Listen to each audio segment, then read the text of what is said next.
but in the end, you still feel empty.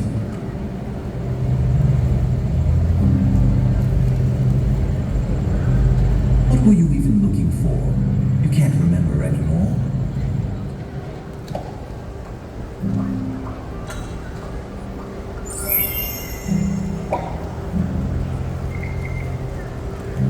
Comparing ourselves to others.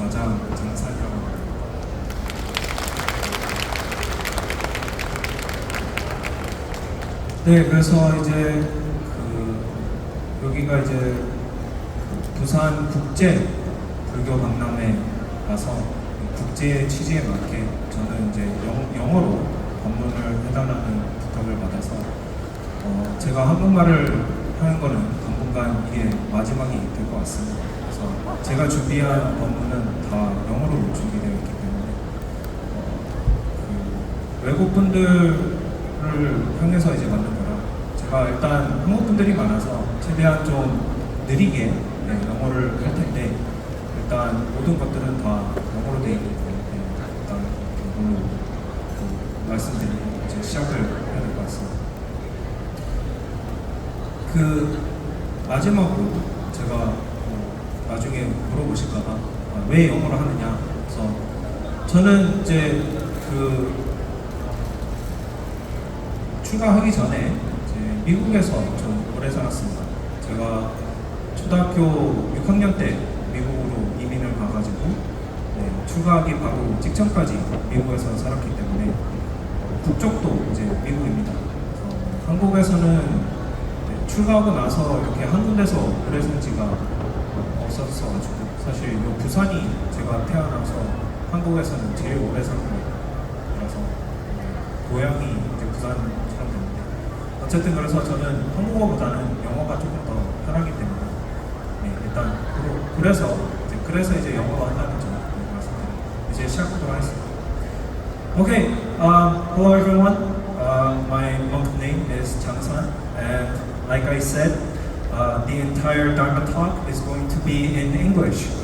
So I figured for the international visitors, at least the ones that we have today, is probably new or not very familiar with Buddhism. So I tried to make this Dharma talk as a basic introductory course into Buddhism, to understand a little bit more and to provide a starting place in learning Buddhism.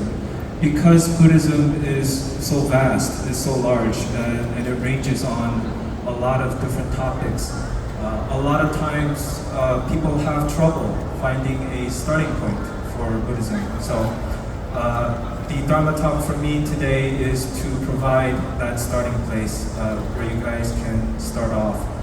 So the theme is actually social media, right? So stop scrolling, start living. These days it's more swiping than scrolling, right? So if you don't know what scrolling is turning the screen on your phone, right? When you use your thumb. So the theme or topic is to provide some solutions, some Buddhist solutions to the problems that people may have in using social media. So to move on, can I have the next slide, please? Okay, so the question that I want to start off with is, what kind of problems do we have with social media today? So I figured it'd be very hard to get any kind of participation from the audience. So actually I prepared a little bit of a bribery. So if you participate in my questions in any way, I will provide a small gift for participating to say thank you.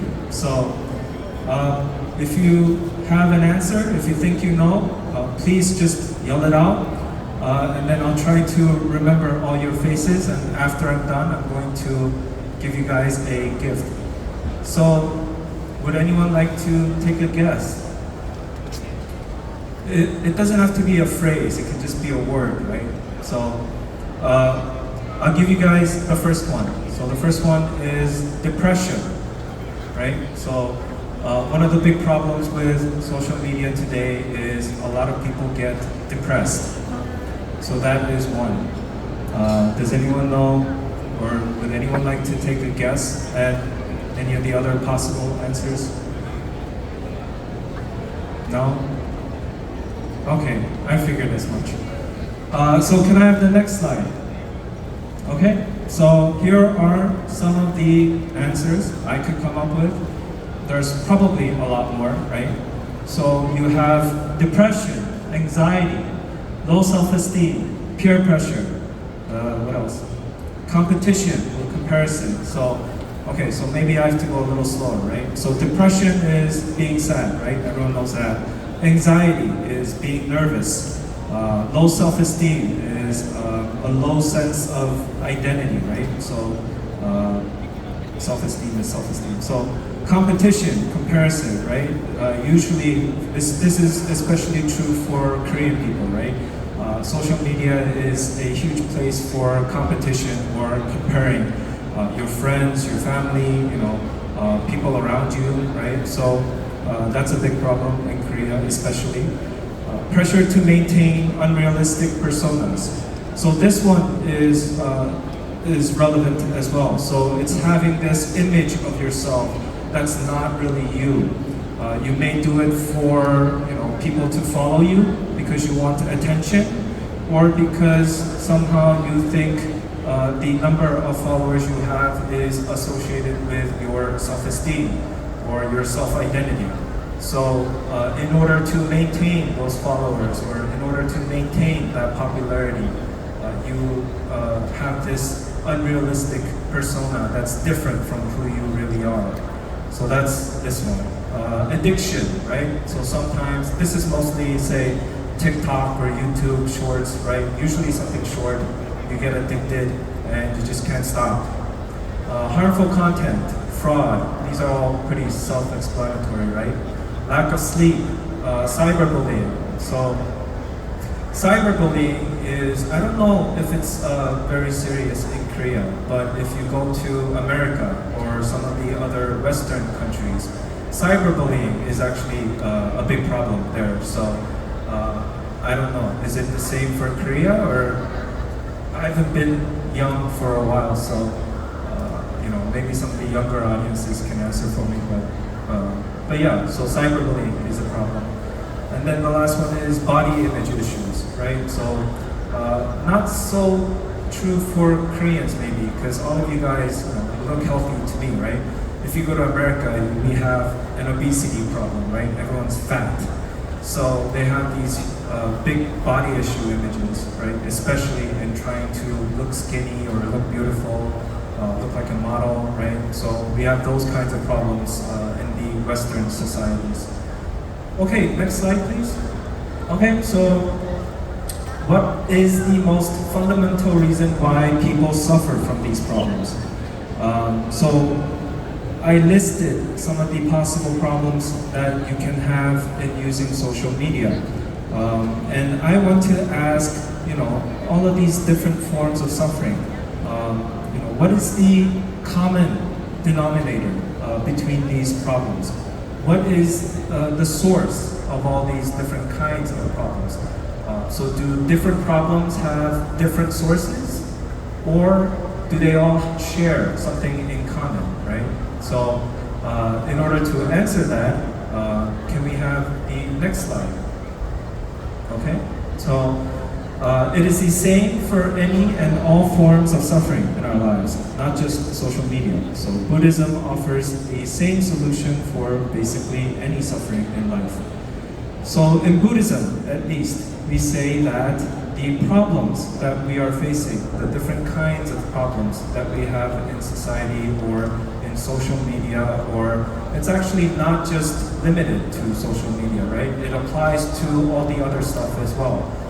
Relationships or work, whatever it is, all these problems that you have. The source of the suffering itself is of a singular reason, and there is one solution for all those different kinds of suffering.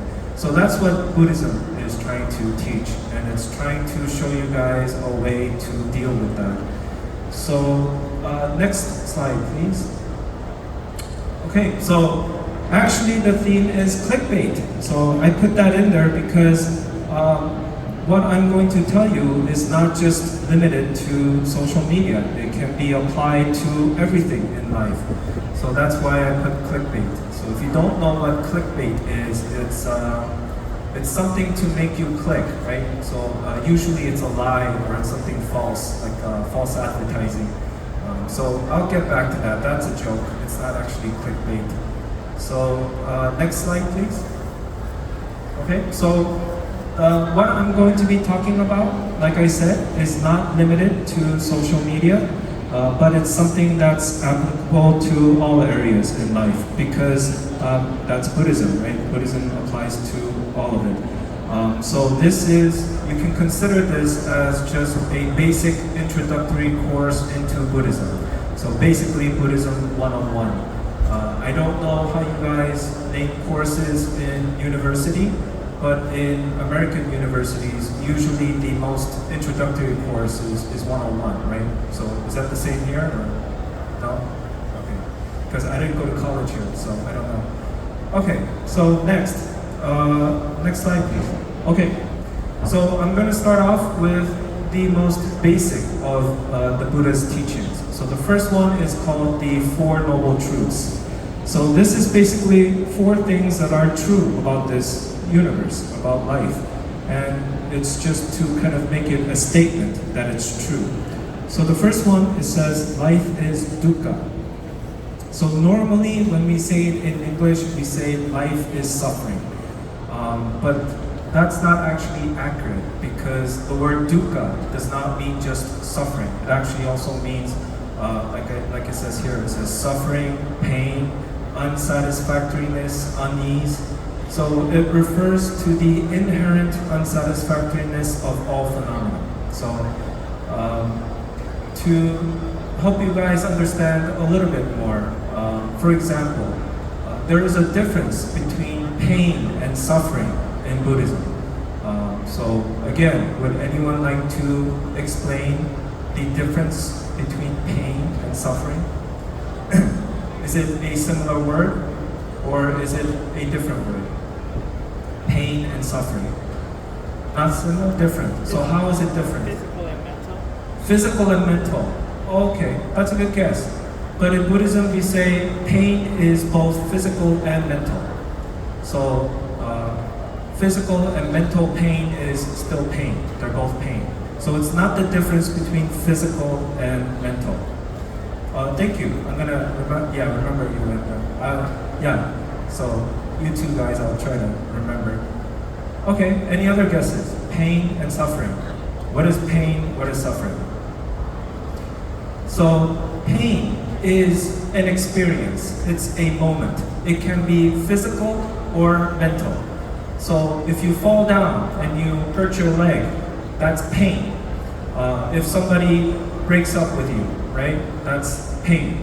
So pain is referring to a singular moment in life, right? It's an experience that you have. It's a feeling. Suffering is something that comes from pain, usually. Not all the time, but usually. So suffering is something like this. So let's say that you fell and you injured your leg. You feel the experience of pain, right? But then after that, you think, oh, why was that banana there that I slipped on? Why did it have to be me? So if you have these thoughts afterwards and you create more pain for yourself, that in Buddhism we say is suffering. So it's kind of an extension from the feeling or experience of pain, and you make it more and more worse for yourself. So that's the difference between pain and suffering. So in Buddhism, both of that is dukkha, right? So same thing for unsatisfactoriness.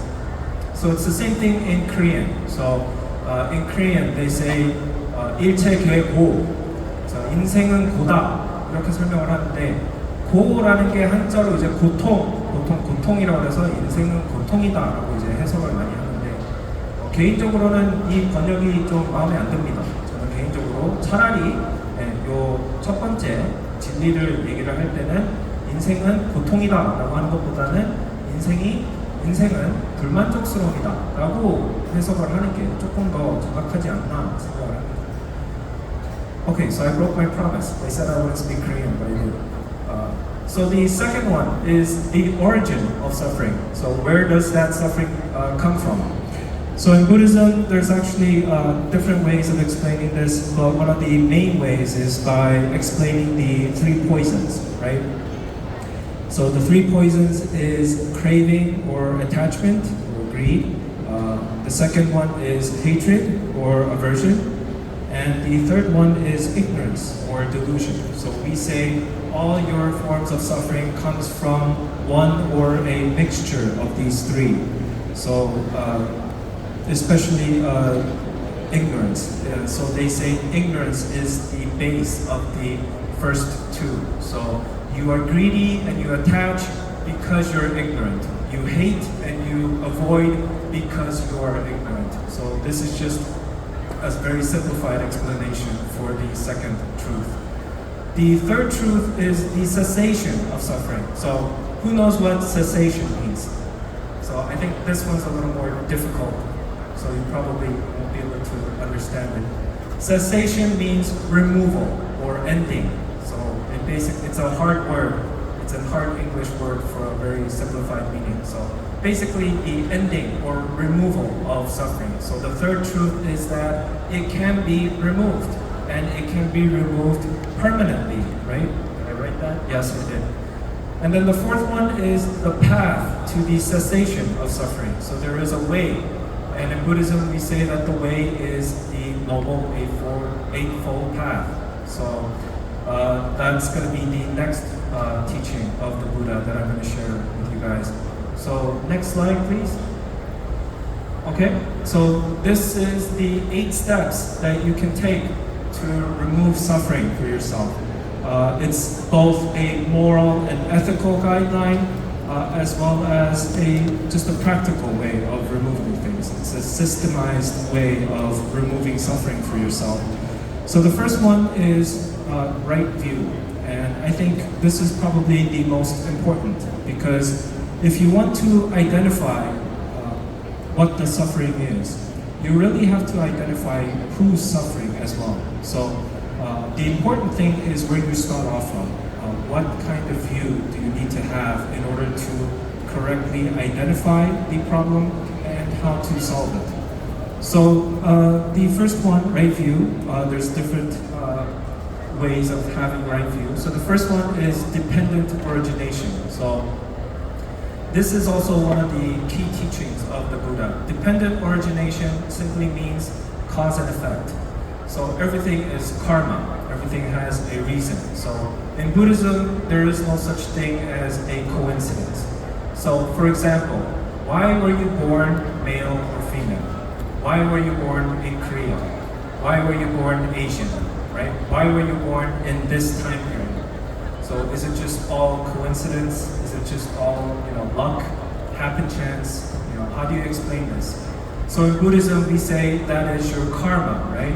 So the things you did in your past life, for example, determines your karma for your current life. And the things that you do in your current life will determine the karma of your future lives. So everything is connected. Nothing can exist independently and without any relationship to anything else. So this is one of the core teachings of Buddhism. So the idea that everything has a cause and effect. So all the things that you do will have an influence on yourself and others in the future. The second one is the 3 marks of existence. So this one I'll actually go over a little bit more in detail later on. So I'm not going to mention it right now. The third one is the 4 noble truths. So this one is obvious, right? It's a truth. So it's something you need to be able to accept in order to have the right view and to start off in practicing Buddhism. So the second one is right thought. So after you have the correct view So the view is like the direction, right? The direction you want to go. Then the thought is actually walking in that direction. So you want to have right thought. And here it says right thought is aspiration. So anyone, again, would like to guess for a chocolate what aspiration means? This is like an English class, right? It's not really like a Dharma talk. What is aspiration?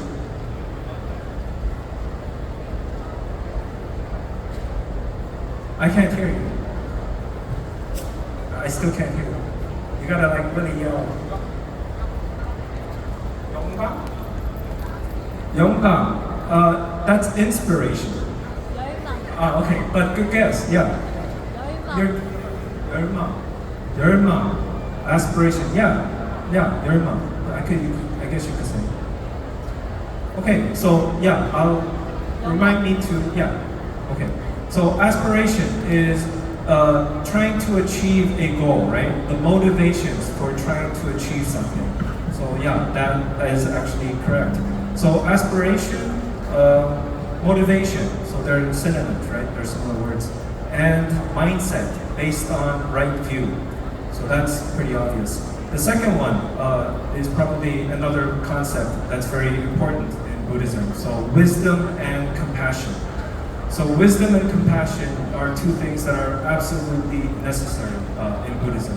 And this is not something that happens naturally, right? You really have to work, you really have to put an effort in order to grow wisdom and grow compassion.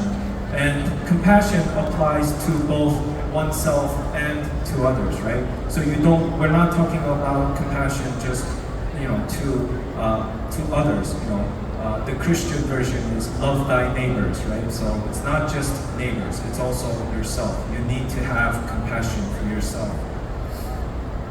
Okay, and then the next one is right speech.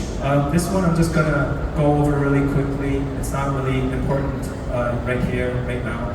So, and they're pretty obvious, right? So right speech is not lying, not using divisive speech. So any guess on divisive speech? What is divisive speech? This one seems pretty obvious because divide is pretty obvious and speech is pretty obvious. So what is divisive speech? If you can answer it in Korean, as long as if I can hear it, So there's a word for it in Korean. No? No guesses? Divisive, dividing speech.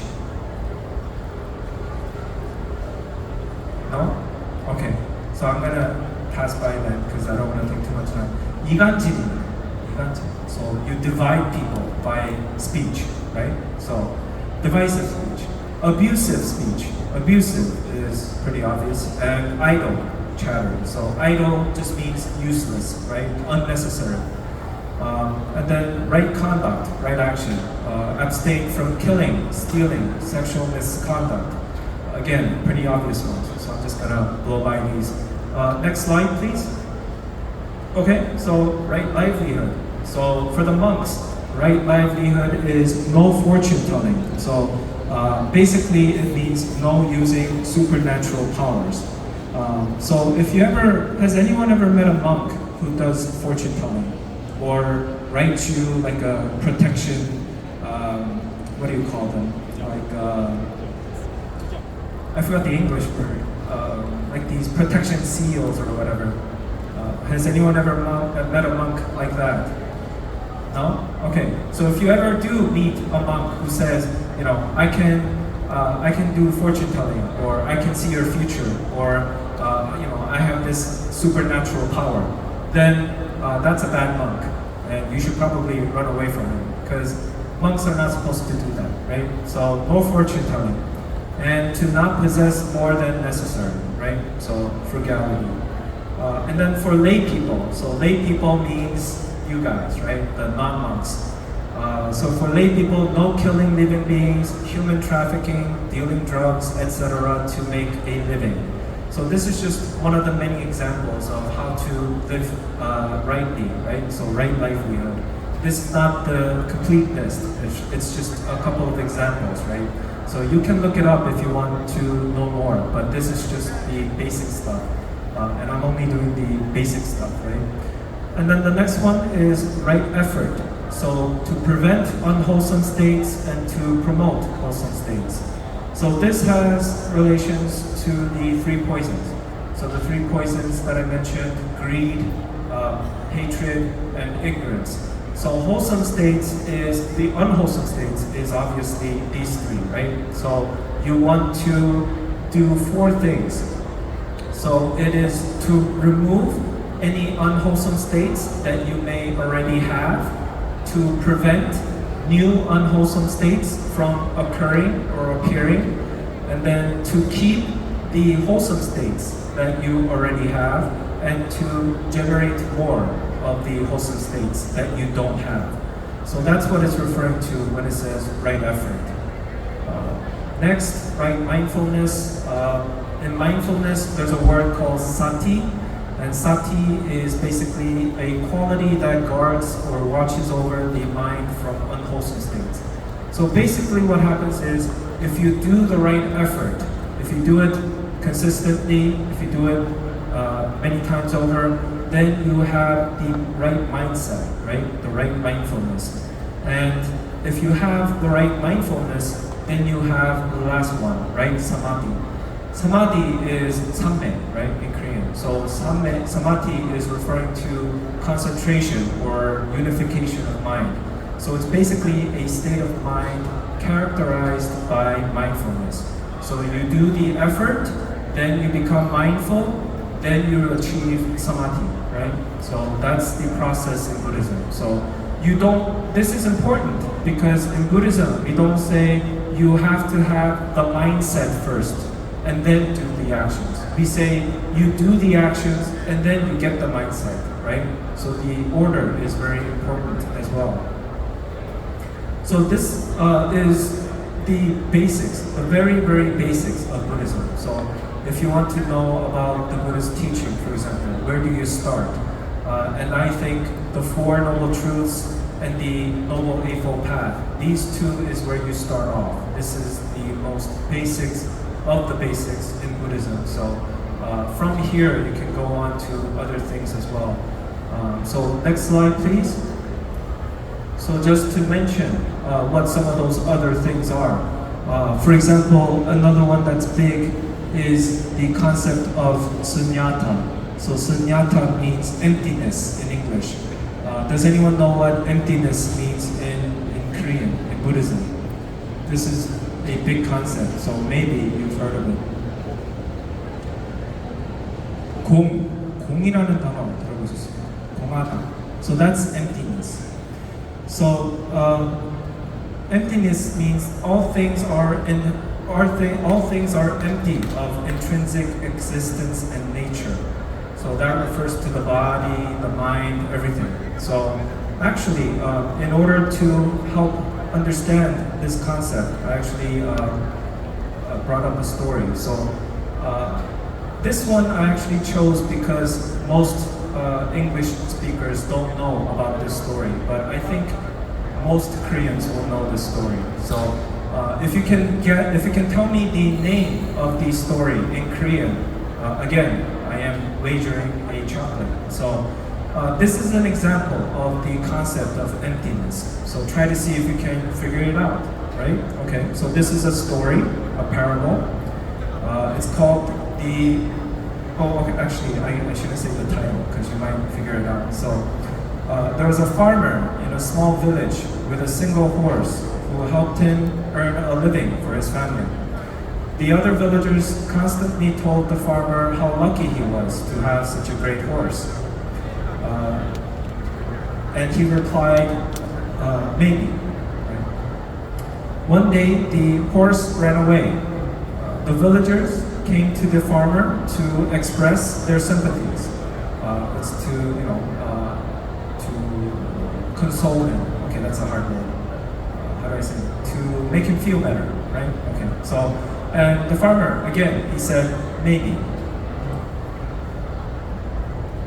A few days later, the horse returned home with 10 strong wild horses in tow. So in tow means together. So the horse ran away. When it came back with 10 other horses. So the farmer now has 11 horses. So the people, the villagers of the town, again, went to the farmer and said, "What good fortune, what incredible luck, we're happy for you." And again, the farmer just said, "Maybe." The following week, the farmer's son was riding one of the wild horses in the fields when it kicked him off and broke his leg. Again, the villagers arrived to express their dismay. What dismal luck, they said. And again, the farmer says, "Maybe." The next month, a military officer marched into the village, recruiting able-bodied young men for the war. The farmer's son, with his broken leg, was left behind. The villagers were joyful and said, "Your son has been spared, what beautiful luck." And the farmer again applied, "Maybe." So what is the name of this in Korean? Anyone know?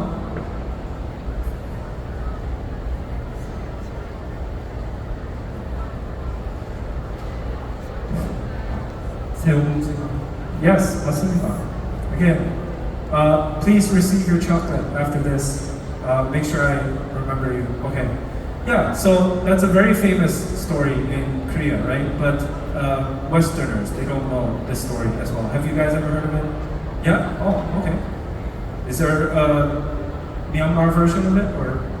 No, okay, so you heard it in Korean then? Okay, so yeah. Again, so most of the Western people, they don't know this story. But this is an example of sunyata or emptiness, right? In a form. It's not exact, but so there's no inherent good or bad in things, right? It's how you interpret it. It depends on the circumstances. It's much more complicated than just to say something is good or bad. So that's what it's trying to teach. And then sunyata is related to the three marks of existence, which I explained that I would go into a little bit more detail, because I believe this is also one of the core teachings in Buddhism, probably more as important as the things that I talked about so far. So the first one is the idea of impermanence. So in Buddhism, we say nothing in this universe is permanent. Everything is impermanent. And that is related to this idea of emptiness, right? Everything is empty of intrinsic existence in nature. The reason why in Buddhism we say everything is impermanent is because everything is changing. There's nothing that does not change, right? And science is awesome because now we can explain that scientifically, right? So for example, if you have a table, is this table not changing ever?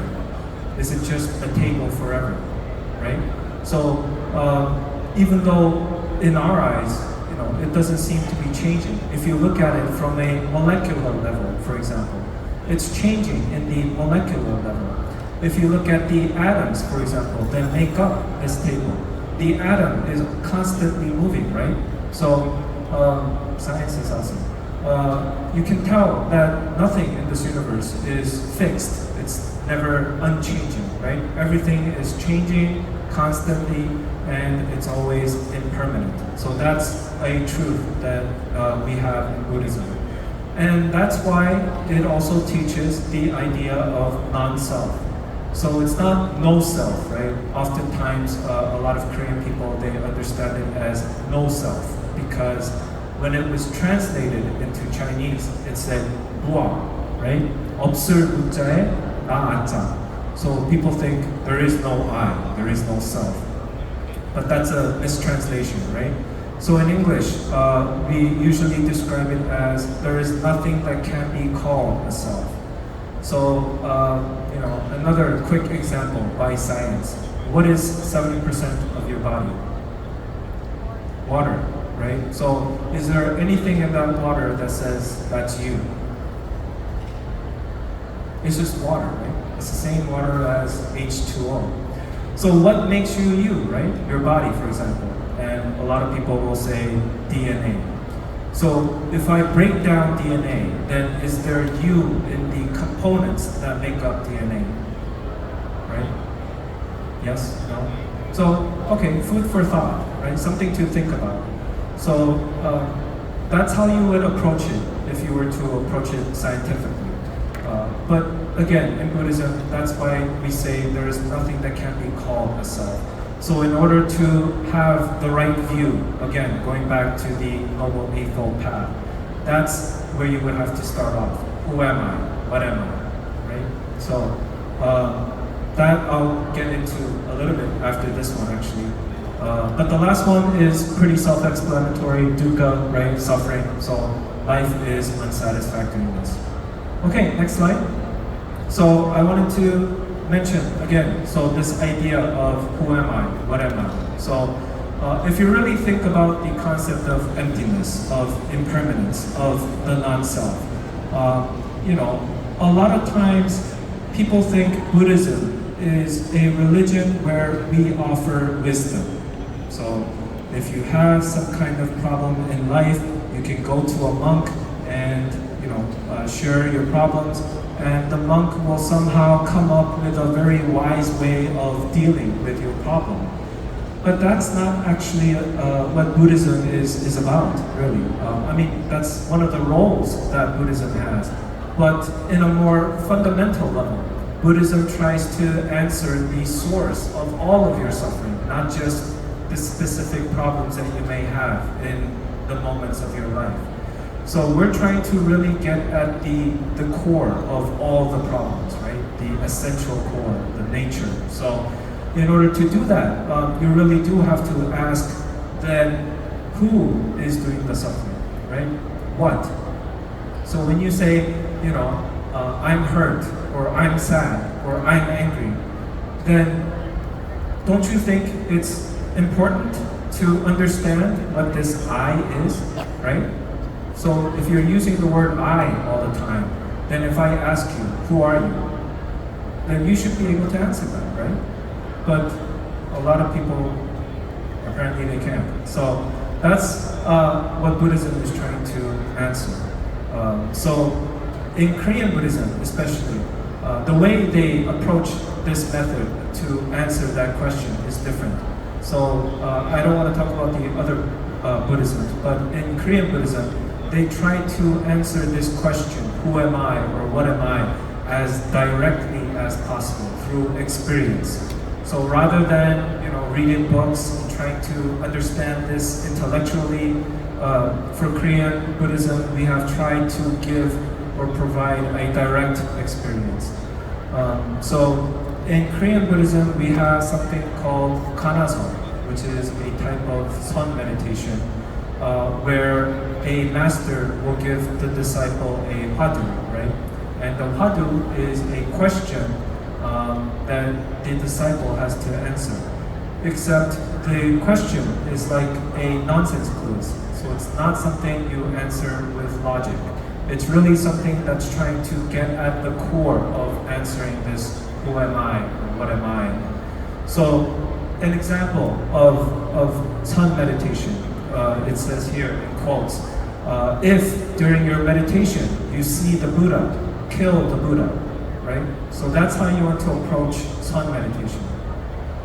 So it's trying to go beyond the thinking, like I said earlier, good or bad. Is this good or is this bad?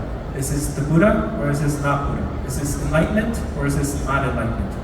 So you don't want to think in terms of duality. You don't want to think in terms of right or wrong. You want to go beyond that, or more fundamental than that. So the last one I want to explain before I end this Dharma talk is a story. This is also a story that's very famous in sun meditation. So if you understand this story, then you understand sun meditation. So this is a very famous story in the book Mumongkan, which is the gateless gate. So in Korean, it's Mumungkwan, right? So it's Gute's finger. So there was a monk. His name was Gute, and he lived up in the mountains with a very young apprentice. So he was a boy monk. So the two lived together up in the mountains in a temple. And because the older monk, Gute, was such an enlightened and famous monk, people visited him all the time in order to receive his teachings. So one day, Gute had to leave the temple to visit a friend. So the young boy was left alone. And on that day, like any other day, people visited the temple in order to meet Gute. But because Gute was not there, they asked the younger monk, what does the master teach? What is Gute's teachings? And Gute, his teaching in Sun meditation is the finger. So whenever you asked any question to Gute, his answer would be the finger. So if you ask Gute, what is enlightenment? He'll go. If you ask him, what is Buddhism? He goes. What is life and death? He goes. Right? So that's his Sun answer. Right? And so the boy, because he saw that the master, all he does is this, right? So when the visitors asked the young monk, what does Gute teach? What does he do? So the visitors, they go, oh, that's great, okay, thank you. And then they leave. The next day, when Gute returned, he heard about the story of what happened. And so he calls the young monk and he goes, there were some visitors yesterday that I heard. So what did you tell them? And the young boy, he goes, and Gute, he grabs the young boy's finger, takes a knife out, and cuts his finger. So the boy is bleeding from his finger, right? So he grabs his finger and he's running out the room. And Gute calls him, young boy, whatever his name was. And the young boy turns around. What do you think Gute says? So the moment the young boy saw the finger, he became enlightened. So that's the story of Gute's finger. So if you can understand that, then you understand a little bit about Sun Buddhism, right? So in order to give you guys a hint of the meaning in that story, it's to try and think of beyond good or evil, right or wrong, right? It's what I was talking about the whole time earlier, right? So what is this I? Is this I any different from everyone else, or are we all the same? The more you ask questions in this direction, then the more you're going into this type of Sun meditation. But I don't want to get too much further than that because then it gets really complicated. So this was supposed to be just a very, very introductory course into Buddhism to try and get you guys interested at least. So even if you don't understand, it's okay. So next slide, please. So to go back to the original topic, right? So I don't want this to be clickbait. How can we solve problems related to social media? So based on everything I've said, what do you think might be some ways you can approach the problems that we mentioned at the beginning? Actually, I don't want to hear answers. You probably have your own thoughts, right? So if you didn't understand anything I said, right? It was too much. The English was too fast, or it's just simply too much information, right? Next slide, please. So the one thing to take away today. So everything that I was talking about so far, if you had to take this one word, just one word for you guys to think about after this is, next slide please, self-reflection. So the Four Noble Truths, the Noble Eightfold Path, Sun meditation, everything that I talked about so far, it does not have to do with doing something about that problem, right? So if your problem is social media, then you're not going to solve anything by doing anything to social media. You make new laws regarding it, or you put some kind of app on your phone that limits the number of hours you can use social media, all of that stuff. That's not going to fundamentally solve your problems. If you really want to solve the problems that you have, whether it's social media or anything else, my one-word answer that I think Buddhism offers is self-reflection.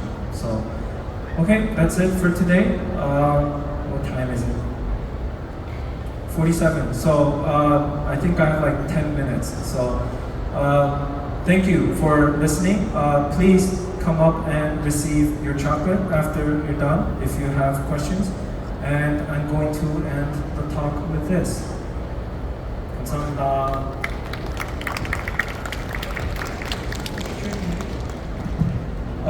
So any questions regarding what I've explained so far? 네, 뭐 시간 한 10분 정도 남았는데 혹시라도 뭐 궁금한 거 있으시면은 지금 물어보시면은 제가 답해드리도록 하겠습니다. Thank you for your good, interesting lectures. But as a beginner to the Buddhism, you said we should know that about who am I, what is that something, but the conclusion, your conclusion is self-reflections. But how do I approach self-reflections? Because the young monk all of a sudden enlightened from the finger, but he saw the kind of illusion. But how can we do self-reflection that is smoother and easier? That is my. Okay, so if I were to answer that, I would say there are two directions you can approach it from. First, you can learn more about the teachings of Buddhism. You can try to approach it in a philosophical way, right? So in Buddhism, there are lots of sutras, lots of books that offer intellectual analyzations and interpretations on what the self is. So if you want to approach it in a more logical manner, then I would suggest that you read books, right? And try to understand the Buddhist perspective on what a self is. The other method is to simply meditate, right? So sit down and try to put it into practice. Really think about what makes you you then, right? So what is a self? You can't really answer that unless you experience that for yourself. So that's something you would eventually have to do anyway. So you can either read books and try to approach it in a more philosophical sense, or you can just meditate and try to put it into actual practice. When you meditate, sit down, really try to analyze what is a self. Is this body a self? Is this mind a self, right? So is your mind a self, do you think? Is your thinking, is that a part of you? Yes? No? I don't understand it exactly, but is it okay to meditate at home? Yeah. Reading a Buddhism book is okay in the home, but Yes. to meditate at home is, I think, a little bit difficult. Why? I'm not sure. I don't know. Then there are temples you can go to where you can learn for free. So not all. I think most meditation programs are free, or at least very cheap. It's not expensive. So if you're having trouble meditating at home, then definitely go visit a temple. Or these days there are meditation centers in town, right? That's not related to Buddhism as well, but. There's lots of different options. There's lots of different ways you can do it. You don't have to necessarily come to the temple, right? Yeah. So the important thing is that you do it, right? So if you can do it, then that's at least it's better than nothing. Okay. Thank you for the question. Any other questions?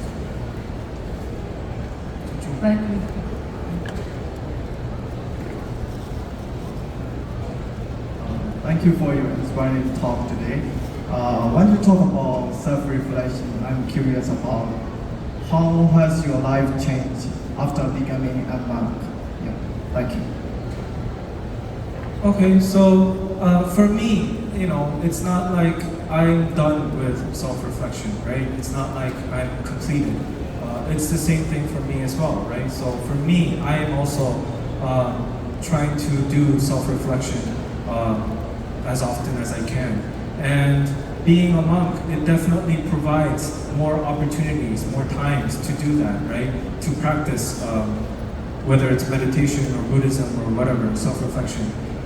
Being a monk definitely allows you the circumstances, the opportunities to practice self-reflection. So, you know, even for me, yeah, it's the same as you guys, you know. I still have a long way to go. It's just that being a monk is just a little bit easier to do than lay people, right? I don't have to worry about a job or house or family. So, does that answer your question? 네, 뭐 제가 했던 법문 관련 없이도 그냥 뭐 평소에 궁금하셨던 거 있으시면은 뭐 시간 남는 대로 답변해 드리려고 하겠습니다. 뭐 개인적인 질문은 상관없습니다. 그냥 물어보고 싶은 거 스님들 이런 거 네, 이런 기회 자체가 별로 흔하지가 않아서 뭐 없으시면은 이제 마무리하도록 하겠습니다. 네, 그러면은 잠깐만. Last one. And can you recommend a book for Buddhism beginner? Yeah, that's really hard. So the books for beginners. So an English book or a Korean book? Or does it matter? Korean book. Okay. So when the monks they first start out, there is a list of books that we need to read. So one of the ones that I would recommend for lay people as well is The Birth of the Buddha. So 부처님의 생애라는 책이 있습니다. 그래서 그거는 이제 부처님이 태어났을 때부터 이제 수행하고 깨닫고 돌아가실 때까지 그냥 이제 인생을 담아 있는 책입니다. 그래서 뭐 불교에 대해서 그 정말 기초부터 처음 단계부터 이렇게 시작을 하시면은 그래도 불교라는 종교의 근원이 된 부처님에 대해서 조금 기본적으로는 아셔야 할 것들이 있으니까 부처님의 생애라는 책을 추천드립니다. Okay, so thank you again for listening to me talk by myself for an hour. It must have been excruciating. Again, anyone who's participated, please take one after this, and thank you. So, yeah, thank you very much. Thank you. 장산스님께 큰 박수.